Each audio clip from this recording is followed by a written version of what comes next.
दिनों से आज फिर हम आपके लिए कुछ नया इतिहास निकाल करके लाए हैं।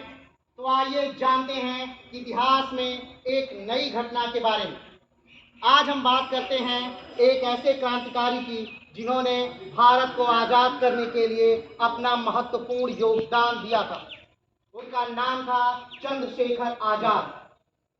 आजाद उनकी कोई टाइटल नहीं थी, आजाद उनकी कोई जाति नहीं थी, आजाद कोई ऐसा नहीं था जो ये बताए कि वो किस जाति विशेष या वर्ग से आते हैं।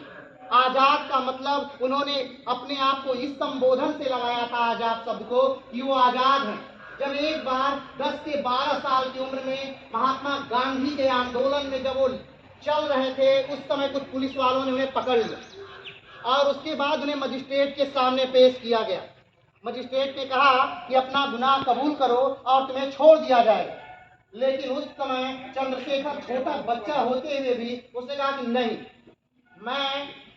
मैंने ये किया है और मानता हूं मैं कि ये अच्छा कार्य है और मैं इसे हमेशा करता रहूंगा। इस पर मजिस्ट्रेट ने उन्हें कोड़े से मारने का आदेश दिया था। कोड़े से जब आजाद मार खा रहे थे तो हर कोड़े पर भारत माता की जय का नारा वो लगा रहे थे। और जब उन्हें कोड़े की मार पूरी हुई तब आजाद ने कहा कि ये पहली और आखिरी बार था जब अंग्रेजों ने मुझे पकड़ा है। आज के बाद मुझे कोई भी अंग्रेज पकड़ नहीं सकता, मैं आजाद हूं। और ये नारा उस समय सही साबित हुआ जब अल्फ्रेड पार्क में इलाहाबाद में चारों तरफ से अंग्रेजों ने चंद्रशेखर को घेर लिया था और उन्होंने अपने दोस्त को भगाते हुए अंग्रेजों से लड़ाई थाम ली।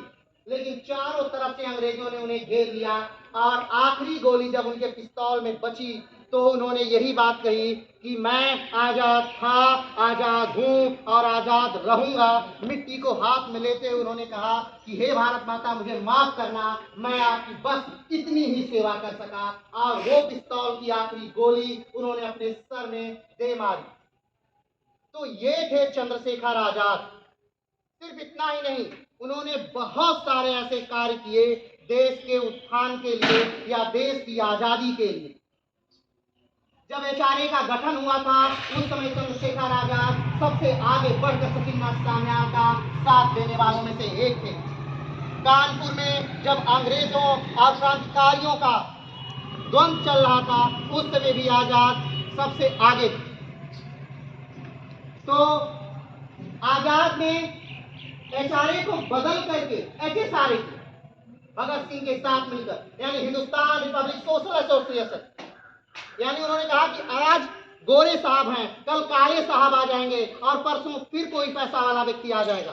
तो हमें एक ऐसा शासन चाहिए जिसमें किसी प्रभुत्वशाली व्यक्ति का शासन न हो, बल्कि जहां पर एक आम आदमी का शासन हो। हमें एक ऐसा शासन चाहिए, इसलिए उन्होंने इसको बदला। और आप लोग जानते होंगे कि एचआरए की स्थापना कब हुई थी, जानते हैं ना? तो जोर से बोलिए, कब हुई थी? हाँ, एचआरए की स्थापना 1924 में हुई थी। लेकिन उसका नाम कब बदला गया? एचएसआरए कब किया गया? सही जवाब। और एचआरए की स्थापना किसने की थी? सचिंद्रनाथ सान्याल। एकदम सही जवाब। सचिंद्रनाथ सान्याल की किताब का नाम भी आप जानते होंगे, जिसका नाम था बंदी जीवन, जो उन्होंने गोरखपुर में लिखा। और आजाद ये जब एचआरए पूरी तरह से विध्वंस हो गया, यानी जब रेल डकैती हुई और उसके बाद अंग्रेजों ने सारे क्रांतिकारियों को पकड़ लिया, फिर भी चंद्रशेखर आजाद किसी के हाथ नहीं आए, वो हमेशा की तरह भाग गए। लेकिन जब उनके साथी ने उन्हें धोखा दिया और अल्फ्रेड पार्क में उन्होंने अपने आप को गोली मारी तो पूरा देश रो रहा था। लेकिन ऐसे ही क्रांतिकारियों की बदौलत हम आजाद हैं। तो इतिहास के पन्नों से आज के लिए इतना ही। फिर मिलेंगे एक नए इतिहास के साथ। तब तक के लिए जय हिंद।